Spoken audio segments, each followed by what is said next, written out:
Coming up on this episode of Nintendo Cartridge Society, here are some mini things that we love. Mini me, mini candy bars, oh, and a mini Nintendo Direct. It's dangerous to go alone, so the Nintendo Cartridge Society goes with you.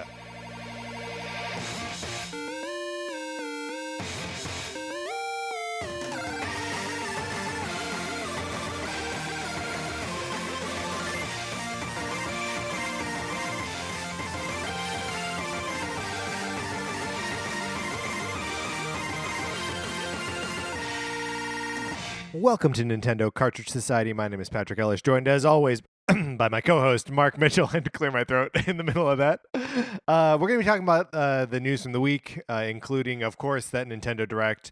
And then on Thursday, we're going to be coming back to talk about everything that wasn't in the mini Direct. It's a long conversation.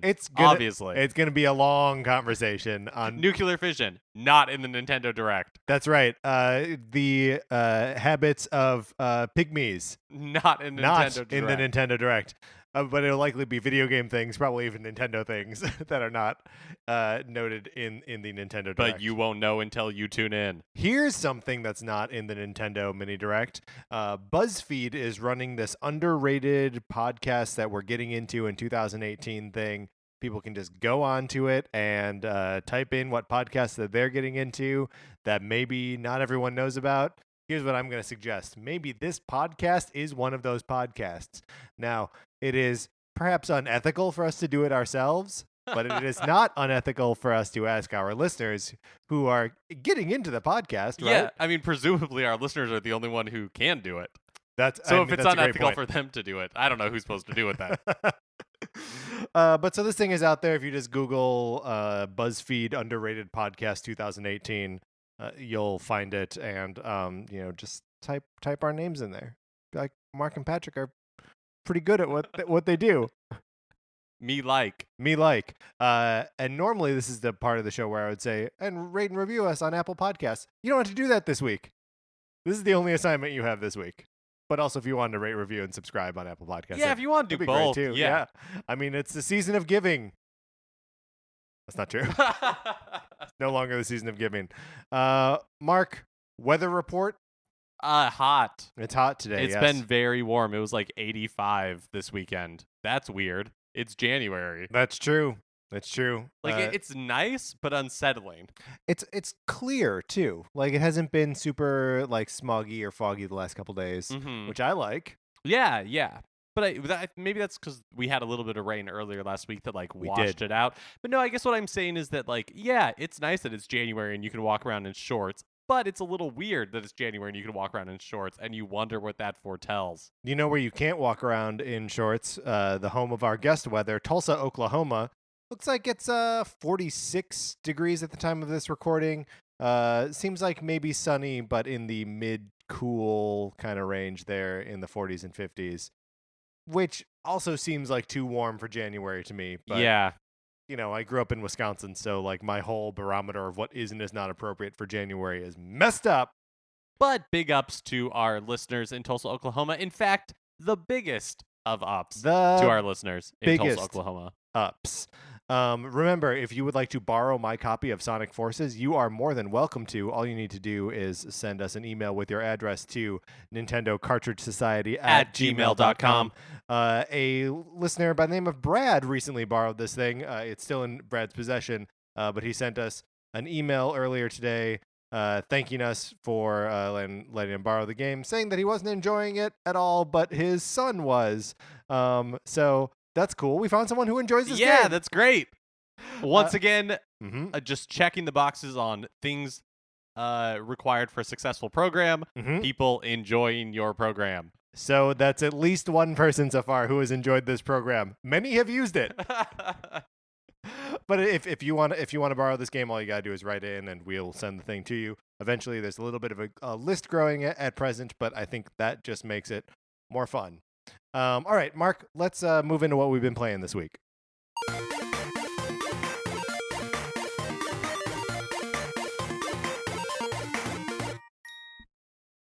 Mark, let me tell you about Super Meat Boy. Okay. Do it. All right. obviously this is a game that's been around for a long time. It's one of the like early indie games that started to gain traction on like Xbox Arcade, Yeah, Xbox Live or was something. it a 360 game? Yeah, Yeah, yeah. okay. I mean, That's what I thought. it's been around for just years and years and years. And it is a platforming game with a super high level of challenge that immediately respawns you when you die. So like you go right back to the beginning of the kind of, then the levels are like smallish. They're easily digestible. And then when you finish a level, oh, and also like every time you die or like land on a platform, there's like, I guess it's blood or like meat juice that kind of like oozes out of the character and like marks the wall, and all of that stays while you're like dying over and over again in these levels. So as you are existing in this one space for a long time, you start to see the effects of your having been there. And then when you finish a level, it replays all of your attempts at once. So you just see like these just dozens of meat boys all like jumping into the same Oh, blade. that's really funny. It's awesome. But so yeah, I didn't have I was gonna say I didn't have an opportunity. I'm sure I had plenty of opportunities to play Meat Boy in the past, but this is the one that I actually took, and I love it. I think the game is great. It's got such like good fun levels of challenge where you're like, oh, I don't know how I'm ever gonna do this, and then you get to try and fail like 50 times with at no penalty to you. You just like keep doing it, and then you get better and you get better faster, and I don't know, it's really fun, and the game has this like really fast like crazy sense of humor where it's making reference to like Mega Man 2 and Ninja Gaiden and all these like other little things, just like winking at you, and it only wants to be fun and challenging, and it is both. Is it a long game? Like, are you still making your way through it? I'm still making my way through it, yeah. Well, and I wouldn't have to if I was just plowing through, but every world has a dark version of it as well. So you can play it, and then you can play these like sort of twisted versions of them. Some levels have bandages to collect that you can use to buy more characters to play as. All of the levels you can either just finish, or you can finish them with like an A+ ranking.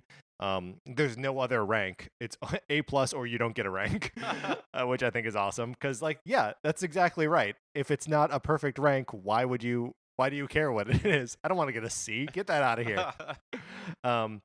And so like if you don't beat it fast enough, you won't get that little A+. So there's a lot of stuff that I've spent more time on than I absolutely need to.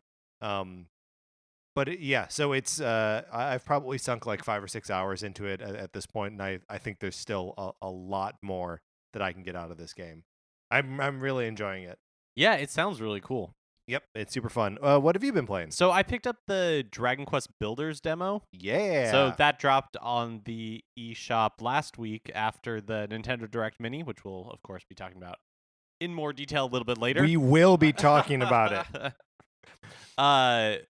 And so I guess I didn't really know what to expect. Yeah. I've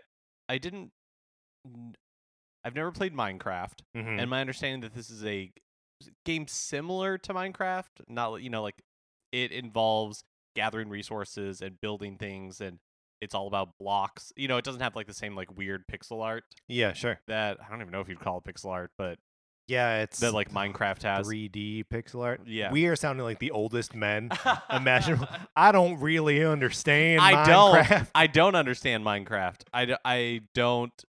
I've never like investigated how Minecraft works. Yeah.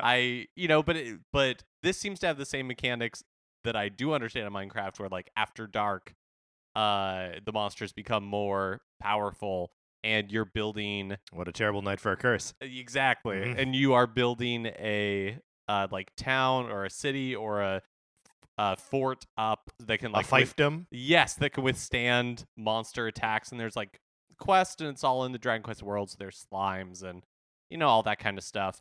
I'm finding I wasn't expecting to really be sucked in, but I totally am, which I guess makes sense because it's just all about like gathering resources and then Yeah, it sounds right. building newer and better Mhm. things. And it's got a Dragon Quest skin on it, which is totally that's up your alley. Yeah, like the music's fun. The like the dialogue is fun. It doesn't take itself very seriously. Within like the first few minutes of the demo, like your character who you can customize has fallen asleep, and so the narrator has to keep like nudging you to wake up so that he can grant you with all of your powers and Oh, stuff. I like that. Yeah, it's just really cute. It's I don't know. So I played a lot of Fallout 4, and I guess not just Fallout 4, but any game that has those like optional build up. What? Yeah, like base building. Yeah, base building. It's not something I usually ever spend time in, and but this could be a total time suck. Yeah. Like I'm just playing. I don't know. I played like an hour, 2 hours of this demo, and you could just lose yourself in it. And so it's so much fun. But that's what scares me about buying the full game when it comes out. Yeah. It's just that it promises, like You're worried you're gonna like the game too much. yeah, kind of, and that like I will spend too much time in it, Mhm. or I will buy it and know that it has that in order to like really play what I would have to spend too much time in it, so I never play it. Right. I'll probably end up buying it. You'll probably end up buying Yeah. it, playing it too much, and then swearing it off forever and never touching it again. But the demo's great. Like the demo get super into the demo. Perfect amount. And you can just download the demo for free on from the the eShop. eShop. Yep. Great. I've also been playing a little bit of the Escapists 2, which was new on Switch this week. We did get a code from our friends at Team 17. So I hopped in and played it a little bit. It feels very much like Stardew Valley to me, but with a very specific aim of escaping from a prison. And it's got that 16-bit kind of art style, but everything is like super wide open, just like Stardew is. Where it's weird because the game has a very clear objective, right? Your objective in each case is escape from prison. But it seemed outside of the like kind of demonstration prison that it starts you in, your goals are sort of your own. Like you can talk to people, and like someone like wants a cake to celebrate a birthday, and you're like, okay, why does this feed into me escaping from the prison? I don't know. And Yeah, so like it's very strange to have a game that is so like focused on a single result and also being so wide open at the same time. So it's not team oriented. So it can be. You can either you can play online with this game. It is originally on other consoles and PC. And I feel like the more persistent connectivity of other consoles probably, like Switch is probably not the best platform on which to play this thing. Partially because in handheld mode the text is really small, but also just because you're not always going to be connected online on your Switch. So yeah, you can. But I mean, if it's team based, or if you're playing with like other people, you can work together. You can work to like sabotage each other. You're all just dudes in a prison trying to escape. And like the game has just like Stardew again, your character is like fully customizable. So you can look like basically whatever you want to look like. And like it's all very cool. It seems like the game doesn't have a super clear way of showing you like how to pursue your objectives. Like I said, there is one. It's like Precinct 17 where it starts you. That kind of walks you through. Here's a successful escape attempt from this prison. But it's very handholdy in that, where it's like, then I picked up the thing and walked over here and pushed A, and even in doing that, I was a little bit like overwhelmed by it. But like if I had this is a perfect game for like if you had a guide or like a walkthrough pulled up right next to you, and you had like understood, because there are like hundreds of things that you can craft from all of these like raw materials, and it's like, oh my god, what when am I going to use this stuff? What can I use to dig a hole under a door? Like, is a screwdriver going to do that? Is a pickaxe going to do that? Is a shovel going to do it? So like there's a lot of trial and error in this game.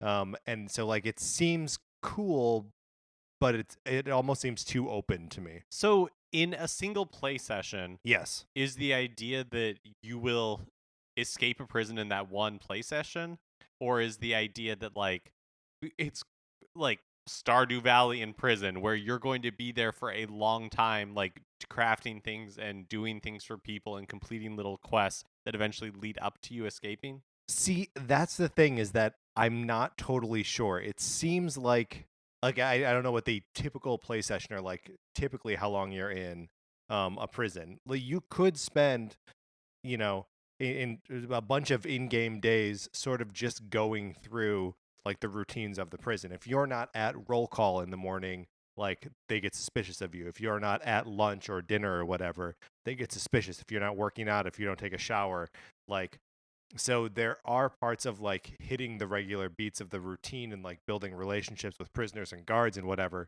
um but like you're never working to like, just have a great prison empire. You're working to get out, which is sort of antithetical to like how I want to play Stardew. Like I want to build up a great house and family and farm and like live and exist in it, and not just like burn it all down and get out of there as fast as possible. um there's also there's something a little unsettling to me about like playing as a criminal who's like trying to escape from prison and like beating up guards and stuff. It seems unsavory to me. um but it's a game that I want to put more time into because I think it demands more time. It's not I feel like Stardew is easy to understand at the beginning, or at least easy enough to understand that you can like sort of start building the things that are important to you. Yeah, I mean, I guess Stardew just really throws you out there without Hmm. much direction, but I feel like it benefits from uh the games that it's like based on. Yeah, We're all totally. like familiar with farming simulators, or Look, we're like all familiar with farming simulators. Farming Simulator 18 coming to Switch later this year, I think. Mhm. But yes, I mean there is no Super Nintendo Escapists, right? Yeah, there's no like Harvest Moon equivalent. Exactly. And I think that this game would have benefited a lot from that. But I can also see where, like, man, the type of gamer that's like sitting at their computer with like a spreadsheet of like how to min max their experience would love the Escapists too. I'm not convinced it's for me, but it is interesting enough that I'm gonna go back to it. It sounds really ambitious. It definitely super ambitious. Okay, that's what we've been playing this last week. Let's get into the new releases and therefore what we might be playing this week.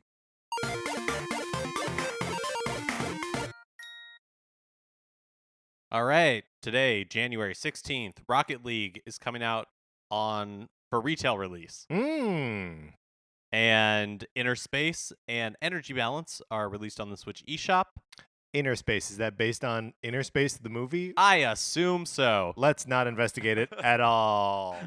January 18th, Thursday, is World to the West is coming on the Switch eShop. It looks to be like a Teslagrad spin-off almost, except it's like a puzzle platformer.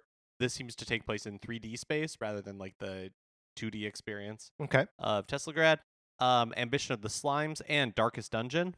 Darkest Dungeon, that's like a roguelike RPG. Looks kind of spooky and scary.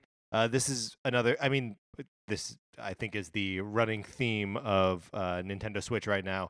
Game that was available elsewhere before, but now you can play it in bed. Yeah. So yeah, I'm looking forward to Darkest Dungeon. And then on Friday for the 3DS, yes, the 3DS is still a thing that we will occasionally talk about when forced. Kirby Battle Royale is released. And Kirby Battle Royale, that's one of the games. It's like the expansion of the like mini games in Robobot, correct? It's like it seems to be that way. It's like an arena brawler, right? Which you can play by yourself, but it seems, and you can also play online, but it seems to be most fun when you have 4 people. I assume. I would assume that as well. And then on the Switch eShop is Vesta. I don't know how to say this one. Nuclean. Sure. And then I think this game called Baseball Riot is also coming out. And the premise of this actually is pretty funny. It's like you're a retired baseball player who like your team gets kidnapped by some like shady organization, and so you have to like rescue them, presumably with a baseball bat. Hold on though. It's not a baseball game though? No. Oh. There are, correct me if I'm wrong, write into us at Nintendo Cartridge Society at gmail.com. But I don't believe there is a baseball game on Switch at the moment. I think I will send you an email to our email address, because that is not correct. There's actually, I think it's called MLB Sluggers? MLB Superstar Sluggers? No, it's something like that that was released last year.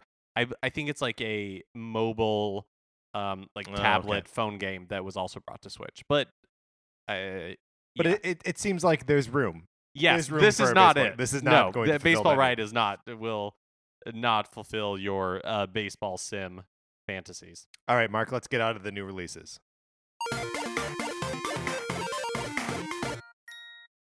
Now it's time for a regular segment on our show. It's time for 433. In 1952, American composer John Cage wrote a piece called 433, wherein a performer or a group of performers didn't play their instruments for 4 minutes and 33 seconds. For the purposes of this show, our instruments are talking about Nintendo. So, for the duration of one performance of 433, Mark and I will talk about something not at all Nintendo related, thus fulfilling the contract of the piece. Mark, we want to talk about fruit juice today. So this was your subject. What got you thinking about fruit juice? Is it the orange that's sitting at the table? The large orange. There's a very large orange. So Sarah recently purchased a bunch of oranges and a bunch of grapefruits. Some of the grapefruits were small and looked like oranges. Oh. And I ate one at work, peeled it like all the way, took a bite, and was like, this is a weird orange. And then I took a second bite, and on the second bite, I was like, oh, it's a grapefruit. I'm eating a grapefruit. Grapefruit juice, pro or con? Con. I don't need grapefruit juice. It's too tart. It's too tart. I don't get it. Citrus juices in general. I like orange juice. I like orange juice in like small amounts. Yes. Yes. Definitely in small amounts. Do you like a screwdriver? Nah. Are you a booze for brunch kind of guy? No. Yeah, me neither. It's I can do my drinking in the evening, thank you. Like an adult. Fruit juices in general kind of seem like a sham, in the sense that I think they're marketed where you're like, oh, this is ostensibly healthy for me. But it is not. It can't possibly be healthy for you. I mean, it's not just can't possibly. They are super sugary, and all of the fiber of the fruit has been taken out. Right. So you're not able to process the sugars in the same way you would if you were just eating the fruit. And don't tell me that I need vitamin C. I get that from fruit snacks. All right. Well, I think because there's added sugar in that too. Yeah, it's a scam, right? I mean, how do you feel about like a pressed juice, like a veggie and vegetable and fruit juice? I feel fine with it, but right. I feel like you're not excited about it. Well, I feel like if it tastes good, then I'm suspicious. Yeah. Right? Because like it's like, have you ever had watermelon juice? So is that just water? It pretty much is. Okay. It pretty much is just water, but it tastes gross. And so you're like, oh yeah, I believe that this has the power of watermelon or whatever. But okay, so that's a thing I guess we should follow up on. What are the powers of do we all have a lack of watermelon in our diets? Nah, I don't think so. I don't think so either. I mean, watermelon is mostly just water. That's a great point. It's dirty water. It's dirty, hardened into like a melony water. I remember being at the Oaks Gourmet with you, and you buying a pressed juice because you wanted something to drink that like wasn't, I don't know, a coffee or something. Yeah. And then being alarmed because they were charging you like $13 for this little bottle. It was insane. It was too much. Yeah, especially because it probably wasn't very good. It may have been watermelon juice. That may be what we're talking about. How do you feel about AIDS? Lime I or love lemon? me a lemonade, and I think there's no pretending that it's healthy for you. I think that's totally true. You know, and so it's, you know, so you don't feel guilty drinking it because you're not like, this is health food. Right. Or you know what you're eating into. Yeah, it's like getting a Dr. Pepper. Yeah. You're like Dr. Pepper, limeade, basically the same thing. Well, limeade Mm, versus lemonade. what's the question? Oh, which do I prefer? Yeah, which one do you prefer? I think I prefer lemonade, Mm-hmm. but on the occasions when I do get a limeade, I'm like, oh, what a treat this is. I feel like limeade is improved by some other flavor enhancement. It's like how cranberry juice by itself, you're like, cran grape juice. Scam, yes. Delicious, Right. also yes. Also, cran apple. Yeah, loving it. Yeah, just straight cranberry juice. First of all, you need so much sugar to even be palatable to the human mouth. Mm-hmm. I don't think I've ever had non-sweetened cranberry juice. I don't think it exists. Do they? What would be the point? I don't know. I mean, I've had some bad drinks. Wait, is this like an untapped health food market that we should Yes, yes, it is. revolutionize? Mm-hmm. Unsweetened cranberry juice. Yeah. People would hate it. People would hate it, but they'd never get UTIs. That's true. Wait, hold on. So you're saying that like right now, cranberry juice would be more effective at treating UTIs if it wasn't sweetened? Yeah, is that true or not? I don't know. It's a health That's food just what you're saying. It's right? it's a health food supplement the FDA won't investigate. That's right. You are a snake oil salesman, Mark Mitchell. But you won't get UTIs if you drink this snake oil. What about pineapple juice? Ugh, Way too sweet. Way right? too sweet. I mean, it can really only be used like in something or to sweeten something else. Oh well, and I guess we'll never know. We were accompanied today by a pianist by the name of Kyle Shaw. So thank you, Kyle. Mark, let's move into the news.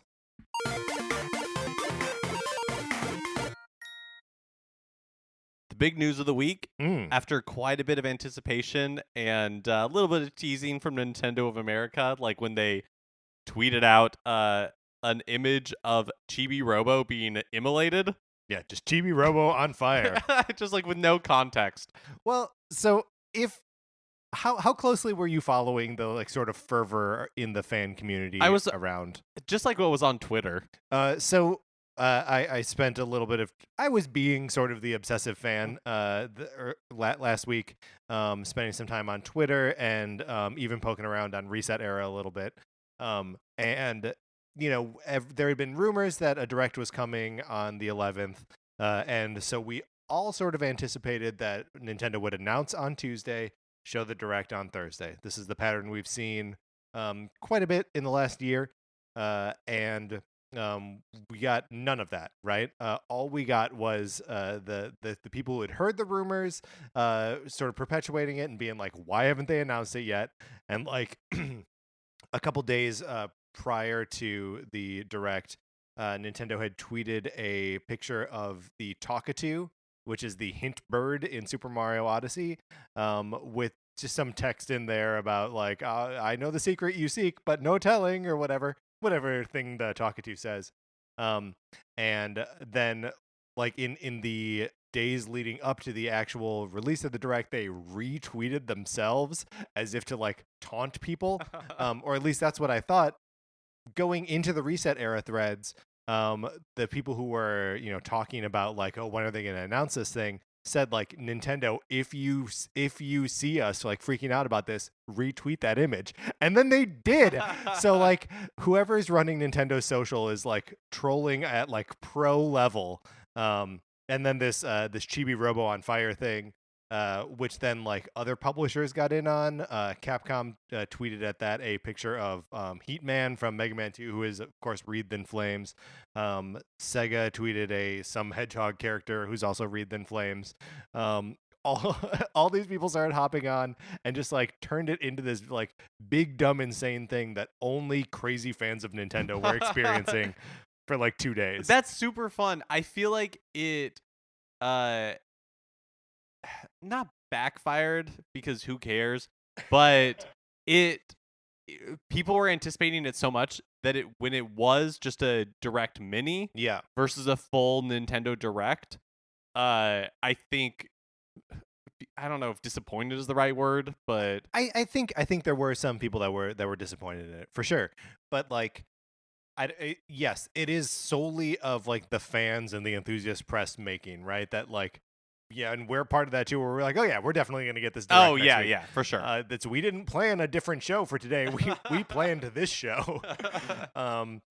because we had assumed with such certainty that we were in fact going to get this thing. But I don't know. It's for me, it's just so fun and so like silly and like I don't know. I'm trying to think of other times when we're hyping ourselves up that much. Where like the company involved, tweeted one picture and like that's enough to send us like flying into crazy speculation. I also think it just shows how like everything around Nintendo right now is hyped up. Yeah. Just like to insane proportions. Yeah. In like a fun way. Yeah. It's like an exciting time to be a Nintendo fan.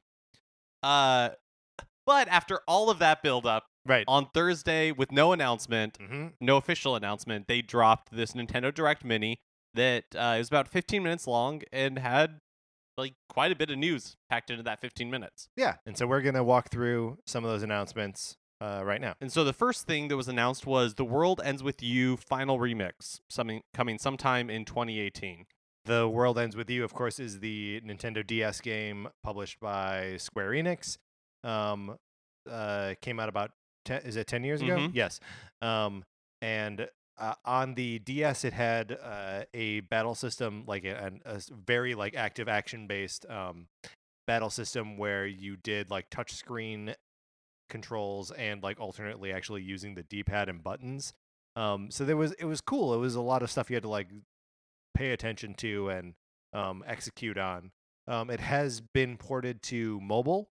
So I don't know if what we're going to see is something new, right? Or not new necessarily, but a sort of synthesis of the mobile version and original DS version. Yeah, I assume it's based on the mobile like tablet mm-hmm. version with some added content and of course like Joy-Con controls. Yes. So you'll be able to play it in handheld mode with the touchscreen, but then looks like there's also like pointer an interface as well. Did you ever play The World Ends With You? Not really. So I played it. I never finished it, but I played it quite a bit when it came out. And it's a cool game. Like it takes place in sort of like modern day Japan with like a little bit of a like sci-fi bent to it. And it's just like super cool and hip, and it's got a lot of the all the things that we like praise Splatoon for, aesthetically speaking, that this has as well. Yeah, I don't think it performed amazingly when it first came out, but it has built quite a like fond reputation. Yeah. And it's one of those things where it's been available on iPad and iOS for years now at this point, and I've never picked it up, but I will definitely buy it when it comes to Switch later Yeah, this year. absolutely. At whatever ridiculous price they end up asking for it. Pokken Tournament Deluxe Battle Pack DLC was announced. Mm-hmm. New characters, including a Blastoise and Aegislash. Yeah, something like that. It's coming in 2 separate waves, and there are support Pokemon and stuff. Seems a little bit on the pricey side for just 2 extra characters, but maybe that's just me. And also, we don't play Pokken Tournament, so I don't know. Maybe I don't care at all. Maybe it's not enough. The first like wave of that DLC comes out at the end of this month, and then some more towards the end of March. Then we got a tease for Kirby Star Allies. Right, that is the new Switch game featuring Kirby. We got a date for it, March 16th, 2018, and we also got to look at a couple of new copy abilities. So there's the Artist ability and the Spider ability. And then, so the big kind of like selling point of this game is that you can have 4-player co-op, and they're introducing this new thing where you can like share copy abilities. Basically, it looks like kind of like combos. So you can have 2 different people or 2 different players with 2 different copy abilities, and then you can combine them, and it makes like a third thing happen. That's kind of cool. Are you does this increase your excitement for Kirby Star Allies or decrease? I guess I'm neutral. Like, this information does nothing to change my excitement for Kirby Star Allies. Right. It basically just confirms that it is a Kirby game. Yeah, which I haven't played like one of the new Kirby games for a very long time, and Kirby games are always fun. That's true. And multiplayer Kirby especially. And so I'm actually really looking forward to this. Right, cool. Yeah, I mean, I like Kirby as well. I don't know. I don't know. I think it'll be a game day decision for me as to whether to pick this thing up or not. Comes out on March 16th. I think it would be fun to play together, but Yeah, it's that probably doesn't mean true. that I could just like buy my copy, bring it over, my Switch over here, and That's we right. can play it. Or I mean, I guess you could come to my house. Well, I don't. I would have to be invited. Like a vampire. Hold on. We can't make me the weird one in this scenario. Nope, too late. Dragon Quest Builders demo. Mhm. That, of course, we already talked about. Hyrule Warriors Definitive Edition. This game keeps coming out. It includes all the content from both the Wii U and 3DS versions. There's a new Link and Zelda outfits based on their Breath of the Wild looks. It's coming out this spring. Looks like it's going to be full priced. Scale from 1 to 10, excitement level for this game. 10 being the most excited, of course. 3. How about you? Yeah, 2. 2 is 1. just got to get it under me. That's why I asked you to go first.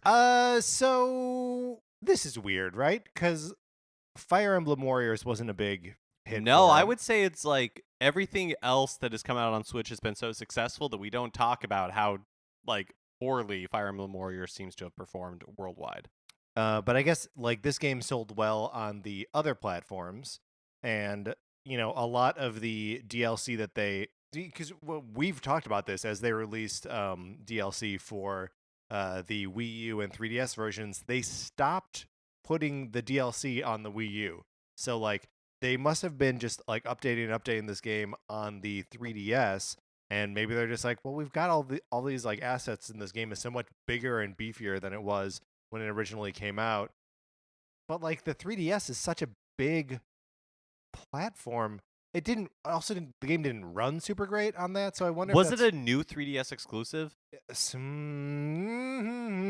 I don't think it was, but I think it that's Ran the better. only way that it ran like Yeah. competently.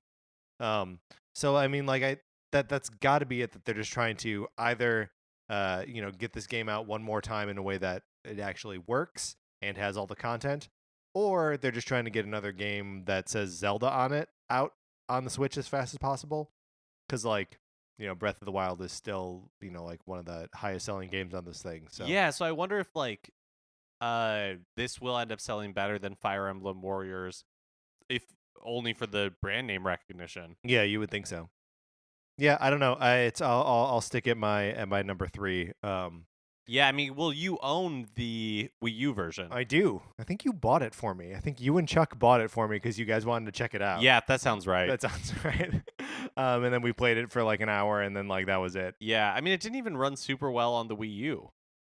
Yeah, no, it didn't run super well on the Wii U, especially in 2-player, where one person had to play on the gamepad and the other person played on the TV. Yeah. Like the frame rate drops pretty miserably. So yeah, I mean, if this is the way that the game actually like works and this'll be it for me. If when it comes out, people are like, the game is running flawlessly, you can do multiplayer with no frame rate drops, and it's still fun and it has all this content, maybe I'll check in on it again. But otherwise, I feel like I'm off this train. They announced a new Mario Tennis game, Yeah, Mario they Tennis did. Aces, coming out this spring as well. I feel like the big news is that it has the first story mode since the Mario Tennis game for the GBA. Yeah, so what is that story mode? I think it's like a tennis RPG, basically. No, that's kind of cool. Yeah. So yeah. Yeah, the some of the video in the direct like showed Mario playing tennis against like a big PD Piranha. So like I mean, it seems like it could be just some kind of like good old fashioned Mario fun. Are you at all worried about this as the last tennis game that came out? Last Mario Tennis game was the one on the Wii U. That was super bare bones, right? Super bare bones, and not well received. Yeah, the only characters that we saw in this trailer, right, were Mario, Luigi, Wario, Waluigi. Obviously the roster will be bigger than that, but I don't know. I guess spring is a ways away. No, it's not. Spring is what could be as early as April, right? Yeah, it just seems like we don't really know what this is other than Mario Tennis. Yeah, I don't think it'll be like the Wii U game. Uh and I think I don't know, I guess maybe because I'm feeling the afterglow of Golf Story, Yeah. where I don't like golf games, but I really enjoyed like this weird RPG golf like mashup, and which I think is kind of, an idea that was explored in previous Mario Golf games. Right. And so, whereas a straight up Mario Tennis game isn't that exciting to me, I don't know. I could see myself getting into this like tennis RPG type thing if that's what it turns out being. Yeah, I mean, I'm definitely interested to see what this thing looks like when it's done. What do you make of the logo, big red A? There's a big red A in Aces. Oh yeah, I don't know. Do you think this is because it is the first of like a series of Mario sports games? Something else will be like, Mario Boxing Bash with a big B, or do you think it is because Mario is an adulterer? Which do you think it is? I think it's definitely the second. He's got too many ladies in his life. He has too many right? ladies in his Pauline, Rosalina, Peach, life. Daisy, if we're being honest. Mm-hmm. So I'm trying to remember. I was trying to remember the character from Hester Prynne. Yeah, yeah. She's always hanging around Mario. Yep. Yeah, we read the Scarlet Letter in many, junior high many school. years ago. We vaguely recall the details of this book. Ys 8 is coming to Switch. Ys is a long-running Japanese RPG series. At least 7 previous entries. That has not shown up on Nintendo platforms for anything from developer Falcom has not shown up on Nintendo platforms for a really long time. So this was kind of a surprise to see it here. It was originally released on the Vita in Japan, I think, in July 2016, but there's also been a PS4 port. The subtitle of this game, oh boy, it's like Ys 8, Lacrosima of Dana. Lacrimosa. Oh, of course. Of course. Because lacrimose, that means sadness. So I think it's just a fancy form of lacrimose. I see. Yeah. By fancy, you mean nonsensical? Yeah. Yeah. So this is coming to the States courtesy of NIS America, publisher of Disgaea 5, and 3DS titles like Concept Revolt and RPG Maker Fez. Does this they do also anything? brought the Vita and PS4 versions over. I don't know. It's like one of those blind spot series for me where I know that it exists, and I know that they are, for the most part, like as a series, well regarded. I have not played one before, so yeah, I guess I would say I am interested, especially if it. I will be more interested if it is $40 versus $60. Sure. So I feel like this for me occupies a similar space to like Xenoblade, where it is something that is well regarded, but from the outset I'm like, is this too Japanese for me? And then after purchasing Xenoblade Chronicles 2, confirming this is too Japanese for me. So I'm going to check out of this one right now. I'm just checking out. Mark, I think that's fair. Thank you. I think that's fair. I mean, I think there's another title coming up that I guess we might as well just talk about right now. SNK Heroines Tag Team Frenzy. Yeah, great point. Which, okay, so it is a fighting game from SNK featuring iconic SNK heroines in a 2-on-2 tag team fighting game. Comes out summer 2018. I guess like I don't have any affinity for SNK fighters, so none of the characters don't mean anything to me. Right.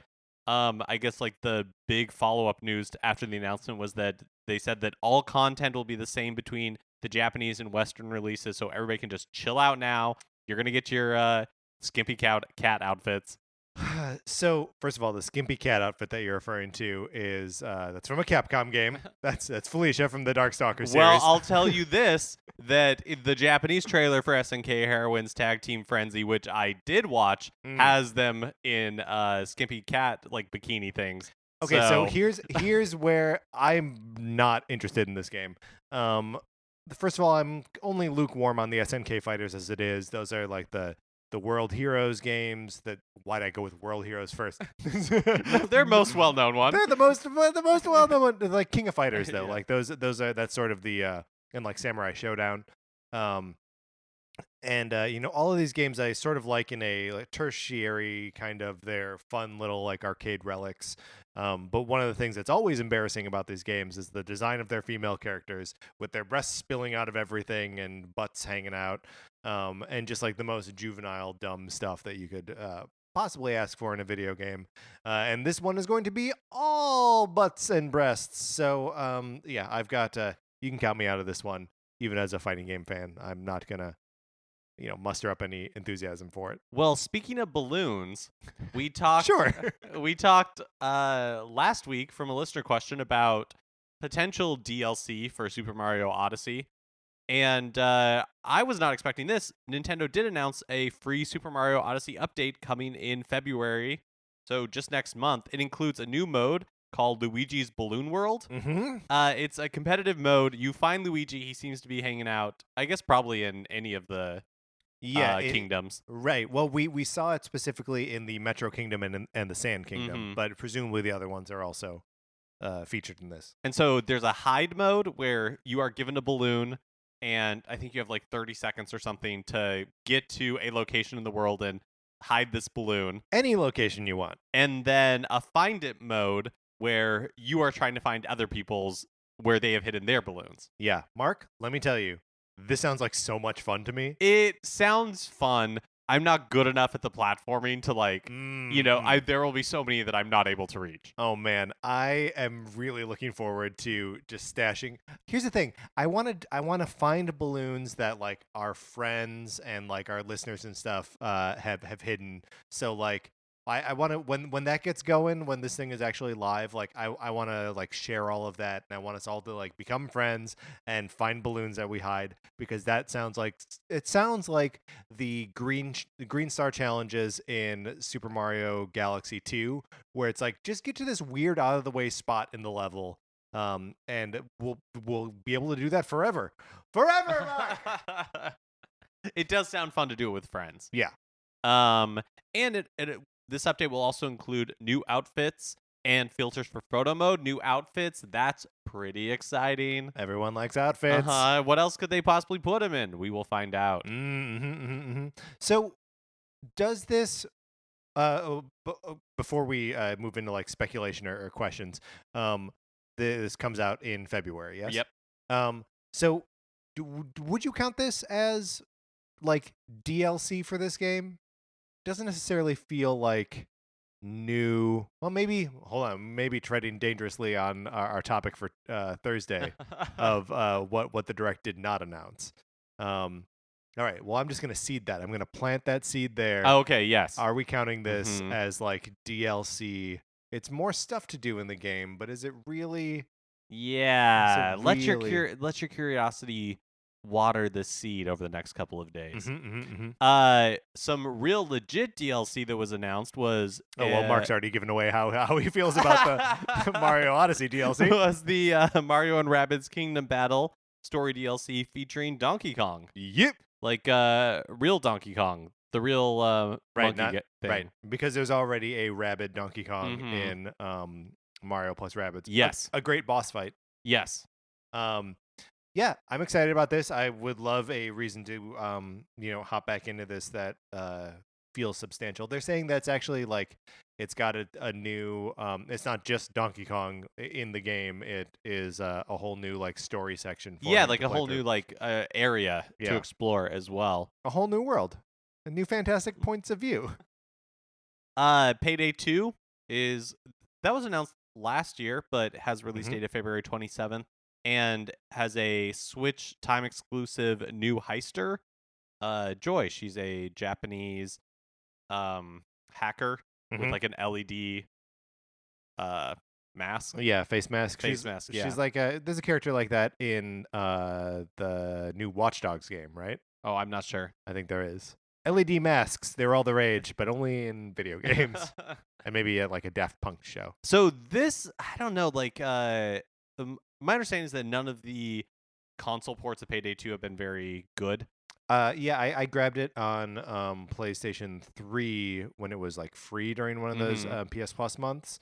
And it is actually not dissimilar to the Escapists 2 in that I have one objective, but seemingly a whole sandbox and like no instruction on how to get something done. And maybe it would be better if I was playing with other people who knew what they were doing, but sort of just stumbling along blindly. Felt like stumbling along blindly. I really love the idea of Payday 2. Like, that sounds like a fun game to me, like planning and executing heists with friends. Mm-hmm. I think that's a great premise. But I think the other barrier for me personally is just like knowing 3 or 4 other people, or however many. I think it's 3 other people who would have this game that we could like play together. Yeah. Because I think that's the only way I would really have fun with it, especially with Nintendo's. Well, actually, I guess it wouldn't matter if I think Payday 2 has its own online like matchmaking system. I don't think you have to go through Nintendo's necessarily, but what about chat? Like, yeah, great point. I don't know how that would work. Switch is not currently set up for you to talk to your friends. Yeah. And Payday is, as far as I can tell, all about like pulling something off in real time. And yeah, it doesn't seem like something, especially as a beginner, that I would be able to do in silence. Yeah. So yeah, I don't know. It's a really intriguing, but the practical aspects of it, I don't know that I'll be able to pick it up. Mm-hmm. Faye comes out February 16th. And I feel like we got confirmation on that pronunciation. We as well. did, yes. Faye. It is called confirmed. Faye. Mm-hmm. Looks beautiful. Game does look really good. Running around the forest singing songs to animals. I mean, that's all I ever want to do. I'm sold. So that comes February 16th. We'll probably be picking that up. We also this a game that we already knew was coming out, but Celeste. Yeah, so Celeste is coming to all other platforms as well. Gotcha. I guess I wasn't aware of it, but I'm not always paying attention to everything. Coming out pretty soon, January 25th. Looks to be it's a 2D platformer. That it seems like it's got some kind of cool like locomotion stuff where she jumps and climbs and dashes and all that kind of stuff. You have to chain all of that together to navigate a world. But for me, the reason why I was like, oh, I might pick this up is because it promised to have an assist mode. It did, in fact, promise to have an where assist it seems mode. like you can kind of like tweak certain aspects of the game. Yeah. In order to make it more playable for somebody like me. I like that it sounds like it's the things that you can tweak actually like change the experience beyond just like here's the easy version. Yeah. Where it's like you can slow down time. Like that's cool. It's the same sort of solution as the like Disney Afternoon collection of like, oh, you just get to rewind and then like do that little chunk again or something. And it also sounds like that there are the game is very challenging, and that there's like extra challenge levels and stuff. So if that's something that you're looking for, it's there in this game. We got both sides of this. Speaking of an easy mode, Donkey Kong Country Tropical Freeze was announced for Switch. Yeah, it was. Which very excited about. Less excited that it appears to be $60. Yeah, that price tag's a little bit of a problem. But I will probably still be picking this up just because we've had so much fun playing Tropical Freeze on the Wii U, and I'm excited to be able to make my way through it, especially because Funky Kong is joining the crew, and the DK crew. The DK crew. And it basically seems like playing as Funky is an easy mode. Yeah, so it's an easy mode, but again, it's in a way that seems to fundamentally like change the experience. It's not just like, oh, he can walk on spikes or whatever. His mobility, the way he traverses the level, seems faster and a little bit more like it gives you the ability to navigate it a little bit more chaotically. Which I don't know. It seems, yeah, he's definitely an easy mode and a little bit of a like, you're having a hard time with some of these levels. We understand some of these levels are too hard. But like, he's not going to make those rocket bucket levels any easier. Yeah, and don't get me wrong. I'm not saying that in like a derisive way. Sure. I'm craving an easy mode for this game. Yeah. One that's not like, we'll just take you to the end of the level. Right, because what would be the point of that? Right. And also, like a lot of the challenge that these games present is in the find everything. And, just being able to make it to the end of the level isn't always a super tricky thing, like It is frequently in this game, but like if you're looking for a completer challenge, even with Funky Kong, it's still there. I don't know. It seems cool. I like the idea of having a new audience find this game, because and it shouldn't be trapped on the Wii U, I guess. And then finally, this mini direct ended with a teaser trailer for Dark Souls Remastered. Yeah. Coming to Switch and all of their platforms on May 25th. Mm-hmm. This one doesn't have a bummer of a price tag. Mm-hmm. It's coming out at $40, which to me is a no-brainer. Mm-hmm. Are you? Did you play the Dark Souls games? I did, but okay. I didn't. I have not played all of them. I have only played the first one and Bloodborne. Right. But of the Dark Souls game, this is the only one that I have played. But it was way back on like the PS3, and I'm very, very excited to have it on Switch in a portable version for sure. This is another like famously punishing game. Is there an easy mode in this? An assist mode in this? I don't think so. I think it's so funny that we both like have a thing of like shying away from difficulty in certain games. Like I'm very excited about Celeste being like a difficult platformer. And then like when Dark Souls gets mentioned, I'm like, oh, is that gonna be too tough for me? So the thing with Dark Souls and Bloodborne, in my experience, is that they are difficult, but they're fair. Yeah. And like when you die, it's your fault. Yeah, and you always know why. And I don't know, it's just there is something about it that is different from like the other difficulties that's the challenge is part of the fun for me versus I don't know, like there's no way I would ever in a million years play like Dragon Age Inquisition on the most punishing mode because there's nothing satisfying in the combat in those games. Right. So like what would be the point in making it even harder? Right. You're playing a game like that for the story and for the experience. Whereas this, it's like the combat is, my experience has been that the combat is satisfying and fun and you want to get better at it. Yeah. And getting better at it is rewarding. And so the challenge like lends itself to continuing to progress and always getting better. Yeah. So I am very excited for this. Well, very cool. So that is the totality of the direct. There are a few other news stories though that popped up through the rest of the week. Yeah, we got we found out the results of last weekend's Splatoon 2 Worldwide Splatfest, which was action movies versus comedy movies. And while action was the more popular team, comedy won the event by prevailing in both solo and team matches. Yep. And then finally, Detective Pikachu has been, and that's not finally as in like, oh my gosh, finally Detective Pikachu's been announced for the West. Right. It is in reality, finally we're getting to the last news story on this much longer than usual news episode of Nintendo Cartridge Society. Detective Pikachu has been announced for release in the West on March 23rd. And to me, the more intriguing part, because I watched a trailer for this game and it does not look great, is that a new Detective Pikachu amiibo is on the way. It's bigger than other amiibo figures. In fact, it's enormous. Right. I'm hoping it's like a super heavy, so it can also be used in like as a weapon in some sort of like Clue like murder mystery. Sure, and then the Detective Pikachu will have to solve the murder where he himself was the murder weapon. He comes to life. Are we pitching the Detective Pikachu movie that's coming out soon? I think we need to delete all of this.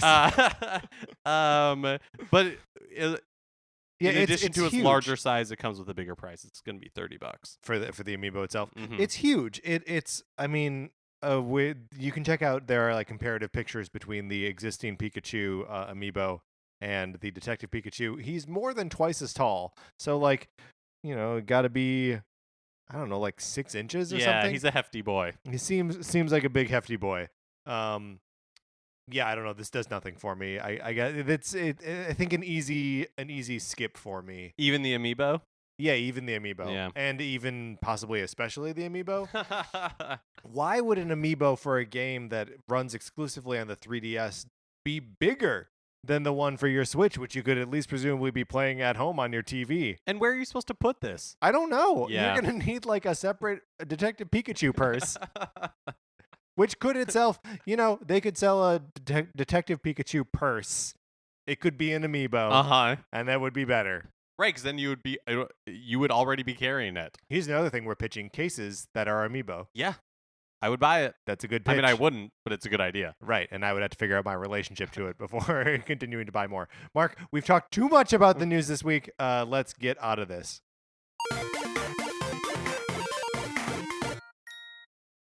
And that's going to do it for this episode of the show. Remember to rate, review, subscribe, all that good stuff on Apple Podcasts. But better than that, remember to go to BuzzFeed and tell them that we're an underrated podcast that you're getting into in 2018. Anything else to add to that, Mark? Oh, follow us on Twitter. We're at Nin Cart Society. Check out the Facebook page, which is just Nintendo Cartridge Society. If you like Mark and Mine's opinions, we do write about comic books on retconpunch.com. Olivia Duncan made our logo. Our theme music is provided by 8-Bit Betty.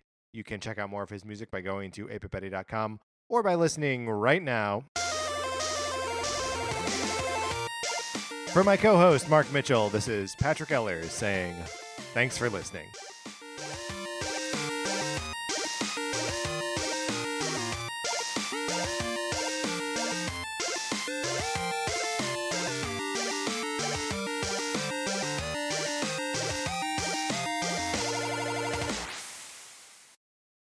What's a Creative Podcast Network?